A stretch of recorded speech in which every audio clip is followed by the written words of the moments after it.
വാർത്ത കഴിഞ്ഞ 7 വർഷമായി തടവിൽ കഴിയുന്ന ജൂഡി ആന്റണിയുടെ കുടുംബത്തിന് പുതിയ പ്രതീക്ഷകളാണ് നൽകുന്നത്. മകനെ ഒരിക്കൽ കൂടി കാണാൻ കഴിയുമെന്ന ആഗ്രഹത്തിലാണ് അമ്മ ലില്ലി ആന്റണി.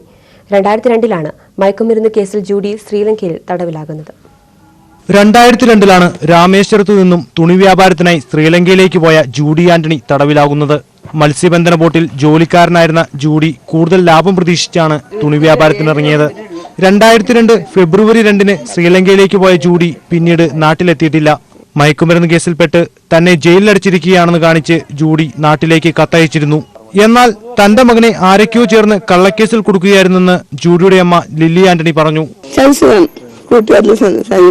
രാമരാജൻ എന്ന് പറഞ്ഞവന് 3 ലക്ഷം രൂപ കൊടുക്കണ്ടായിരുന്നു ചരക്കിൽ. ജീവിക്കാൻ എനിക്കൊരു മഴയുമില്ല. 4 കൊല്ലം വരെ ഞാൻ അവിടെ ഉണക്കമീനൊക്കെ മേടിച്ച് വിറ്റും ഒക്കെ ജീവിച്ചു. 2 കൊല്ലം സഹോദരങ്ങളുടെ സഹായത്തോടെ ജീവിച്ചു. പിന്നെ എല്ലാവരുടെയും ബുദ്ധിമുട്ട് പിന്നെ സൂക്കേണ്ടായി. ഇപ്പൊ എന്റെ മോളുടെ വീട്ടിൽ വന്ന് നിൽക്കണേ. രാമേശ്വരത്ത് വാടകയ്ക്ക് താമസിച്ചിരുന്ന ജൂഡിയുടെ അമ്മ ഇപ്പോൾ കൊച്ചിയിലെ മകളുടെ വീട്ടിലാണ്.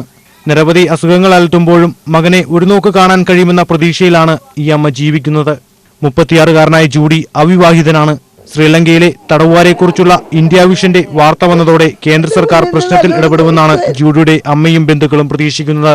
കാലമേറെ കഴിഞ്ഞിട്ടും മരുതാഗ് ദ്വീപിലെ തടവറയിൽ നിന്നുള്ള മകന്റെ മോചനത്തിനായി കാത്തിരിക്കുകയാണ് ഈ അമ്മയും കുടുംബവും. ക്യാമറമാൻ മുരളീധരനൊപ്പം പ്രിൻസ് പി വർഗീസ്, ഇന്ത്യ വിഷൻ, കൊച്ചി. കാലിക്കറ്റ് സർവകലാശാലയുടെ ഫോക്ലോർ പഠന കേന്ദ്രം വടകരയിൽ നിന്ന് തേഞ്ഞിപ്പാലത്തെ സർവകലാശാല ആസ്ഥാനത്തേക്ക് മാറ്റാൻ തീരുമാനിച്ചു. കഴിഞ്ഞ ദിവസം 18-ന് ചേർന്ന സർവകലാശാല